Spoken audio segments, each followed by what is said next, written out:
I was 11 years old when I returned to school. We had an exterminator at my house, a man who came before I completed my coursework downstairs. He ordered me to look up from the stairwell landing because he was upstairs. We also had a babysitter since my parents worked long hours, but she wasn't there, and I had no clue where she was or whether she had raced out to do a quick errand. I went up the stairs, supposing the exterminator needed help or had a question.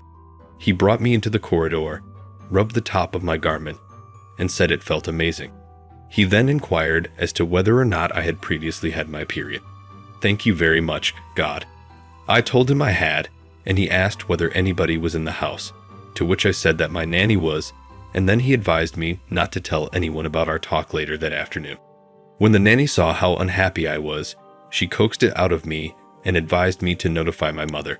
We went to a detective, but he had already left the country.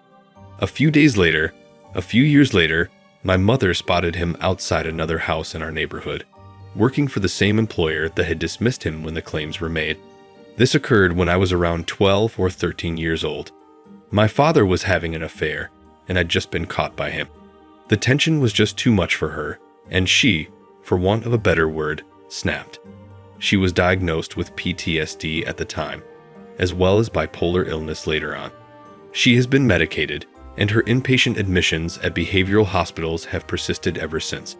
She created an alias account to access the internet at the time and used the name Lori, which was a play on her middle name. I'd normally check my parents' mail, and I'd observed that she'd sometimes receive letters and shipments addressed to both her suit and her actual name. We were all sleeping one night when the doorbell rang. My father and I both got up to check, and the doorbell rang again. We walked up to our front door. My father was peering through the peephole, and I was peering through the next window. I recall seeing a guy in his 30s or 40s who was unkempt and scruffy. His eyes were totally bloodshot, and he was clearly inebriated. My father, who has a deep voice, questioned firmly through the door who this guy was. He's someone I'll never forget.